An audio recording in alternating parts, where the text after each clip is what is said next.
Assalamualaikum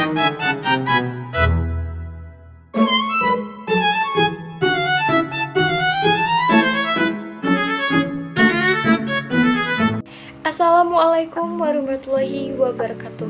Hai semuanya, perkenalkan nama saya Michelle Dinda Revani dengan NIM 230404068. Saya dari Prodi Pendidikan Bahasa Indonesia, Fakultas Keguruan dan Ilmu Pendidikan Universitas Samudra. Nah, pada video kali ini saya akan menjelaskan tentang analisis cerpen pada kumpulan majalah Bobo yang berjudul Liontin Lucy dengan pendekatan objektif. Mari kita simak video saya. Nah, saya akan menjelaskan tentang sinopsisnya. Cerpen ini berkisah tentang Lucy, seorang gadis baik hati yang memiliki sebuah liontin istimewa. Liontin itu adalah hadiah dari seorang nenek yang pernah ditolongnya, yang memberinya pesan misterius. Jika ada foto seseorang di dalamnya, maka nasib orang itu akan selalu sial. Suatu hari, Ruth adik Lucy yang gemar berdandan meminjam liontin itu untuk dipakai ke pasar. Tanpa sepengetahuan Lucy, Ruth yang naif dan kurang teliti menukar liontin perak asli dan antik milik Lucy dengan dua liontin imitasi murahan dari seorang penjual barang antik bernama Pak Dolmy. Lucy sangat terkejut dan marah mengetahui adiknya telah tertipu. Lucy dan Ruth kemudian mendatangi warung Pak Dolmy yang bermata licik, dan Pak Dolmy menolak mengembalikan liontin asli milik Lucy. Pak Dolmy dengan sombongnya justru memberikan liontin itu kepada istrinya, Bu Dolmy, yang sama liciknya. Bu Dolmy dengan niat jahat justru memasang dirinya dan foto dirinya dan Pak Dolmy ke dalam liontin itu, berharap mereka akan selalu mendapat keberuntungan dalam menipu orang lain. Namun, sejak foto mereka masuk ke dalam liontin, serangkaian kesialan justru menimpa Pak Dolmy dan Bu Dolmy. Mulai dari tumpahan air hujan yang melunturkan tulisan Made in Italy pada vas palsu mereka di depan pembeli, ikan belanjaan Bu Dolmy yang dimakan kucing, hingga vas palsu yang dipecahkan Bu Dolmy ternyata adalah satu-satunya vas asli koleksi milik mereka. Kesialan semakin bertambah ketika seorang nenek mengembalikan koin kembalian yang ternyata koin antik bernilai mahal yang tanpa disadari dilewatkan begitu saja oleh Bu Dolmy. Puncak kesialan mereka terjadi pada saat Bu Dolmy mencoba menipu seorang anak perempuan yang memakai gelang emas. Beruntung, Lucy melihat kejadian itu dan langsung berteriak memperingatkan anak tersebut. Tepat pada saat itu, seorang polisi datang dan menangkap Pak Dolmy dan Bu Dolmy atas perbuatan penipuan mereka. Akhirnya, Lucy mendapatkan kembali liontin peraknya.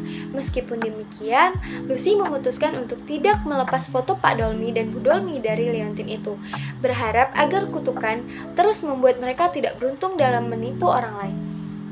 Cerpen ini menekankan bahwa kebaikan akan dibalas kebaikan, dan kejahatan pasti akan mendapatkan ganjaran yang setimpal. Lanjut ke slide yang berikutnya. Pada video kali ini, saya akan menganalisis dengan pendekatan objektif. Pendekatan objektif memusat pada unsur intrinsik.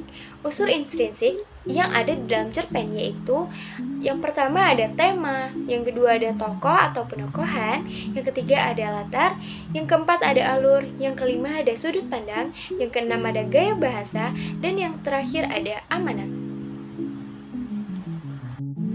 Nah, yang pertama ada tema, kejujuran dan penipuan. Cerita ini mengangkat tema tentang kejujuran dan konsekuensi dari tindakan menipu. Seperti bukti kutipan berikut. Astaga Ruth, kamu ditipu. Liontinku terbuat dari perak asli dan ukirannya antik. Liontin ini cuma imitasi murahan. Yang kedua, persahabatan dan kekeluargaan. Hubungan antara Lucy dan adiknya, Ruth, menggambarkan tema persahabatan dan dukungan keluarga. Seperti bukti kutipan berikut ini. Lucy dan Ruth bergegas menuju warung si penjual barang antik. Ruth menangis meraung-raung karena menyesal ia tidak mau pulang walau Lucy berusaha memujuknya. Nah, tema yang ketiga selanjutnya ada karma dan konsekuensi. Tindakan buruk pada Pak Dolmy dan Bu Dolmy berujung pada penangkapan mereka oleh polisi. Seperti bukti kutipan berikut ini. Akhirnya Pak Dolmy dan Bu Dolmy dibawa ke kantor polisi. Yang keempat, ada nilai-nilai moral. Pentingnya menghargai barang berharga dan tidak tergoda untuk menipu demi keuntungan pribadi. Seperti bukti kutipan berikut ini.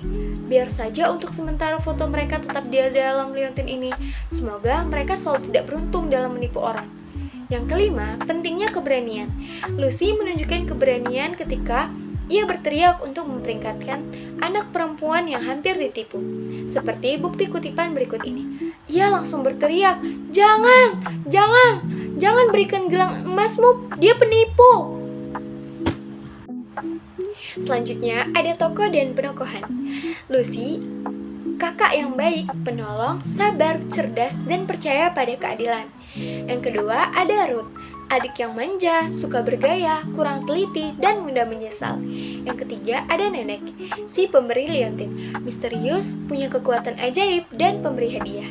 Yang keempat ada Pak Dolmi, penipu yang licik dan serakah. Yang kelima ada Bu Dolmi, penipu yang sama liciknya dengan suaminya tapi juga ceroboh. Yang keenam ada polisi, penegak hukum yang datang untuk menangkap penipu. Selanjutnya ada latar. Latar dibagi menjadi beberapa bagian. Yang pertama ada latar tempat, yaitu sungai dan jembatan, tempat Lucy menolong nenek. Yang kedua ada pasar, lokasi utama cerita, yaitu tempat kejadian insiden penukar liontin dan serangkaian kesialan Pak Dolmi dan Bu Dolmi terjadi. Yang ketiga ada warung balang antik bertuliskan asli koleksi milik Pak Dolmi, yaitu pusat penipuan dan karma terjadi. Yang keempat ada kantor polisi, yaitu tempat Pak Dolmi dan Bu Dolmi di bawah. Yang kedua ada latar waktu.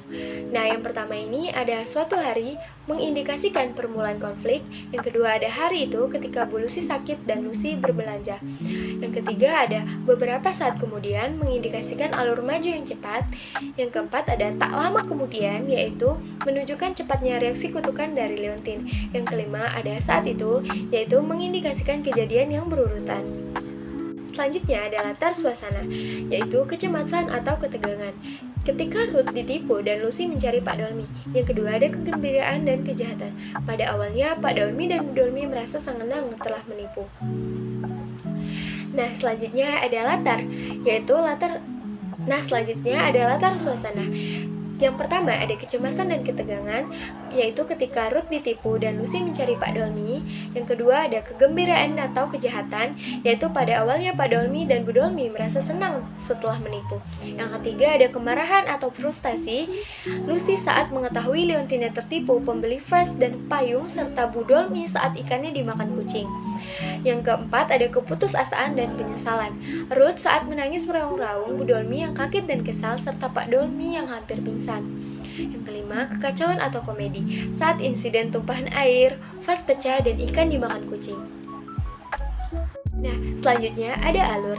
Cerpen ini menggunakan alur maju atau progresif.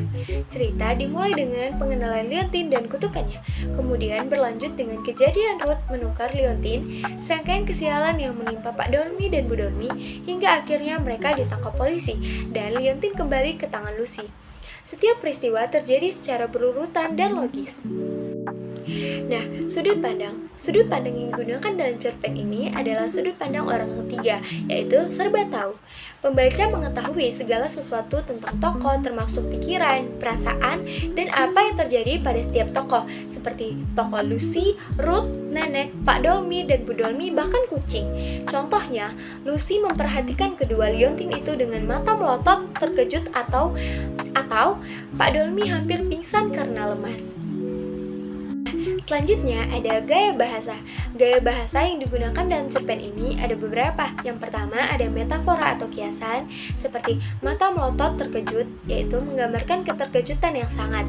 Yang kedua ada hiperbola atau dilebih-lebihkan, seperti menangis meraung-raung, yaitu yang dilakukan oleh Ruth. Yang kedua atau Pak Dolmi yang hampir pingsan karena lemas, yaitu menggambarkan kekecewaan yang sangat. Yang ketiga ada dialog.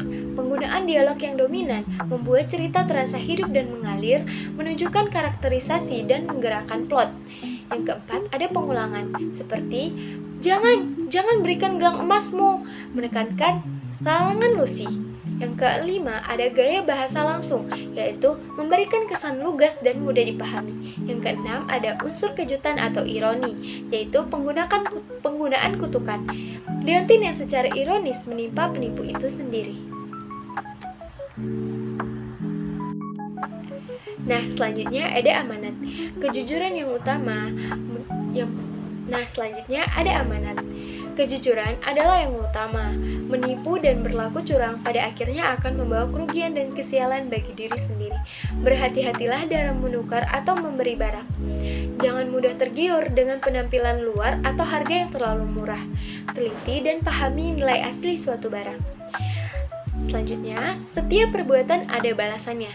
Cerita ini sangat kuat menyampaikan pesan karma, di mana kejahatan akan berbalas keburukan. Jangan manfaat kebaikan atau keluguan orang lain. Pak Dolmi dan Bu Dolmi yang memanfaatkan keluguan Ruth dan anak kecil akhirnya menerima akibatnya. Menolong orang lain dapat membawa kebaikan. Kebaikan Lucy menolong nenek berbuah keberuntungan baginya. Nilai barang tidak selalu pada penampilan.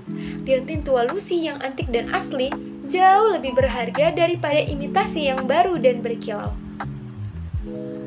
Baiklah teman-teman, sekian analisis cerpen dari saya akhiri. Mohon maaf apabila banyak kesalahan dalam perkataan saya. Saya akhiri, wabillahi taufiq wal hidayah. Assalamualaikum warahmatullahi wabarakatuh. Dah.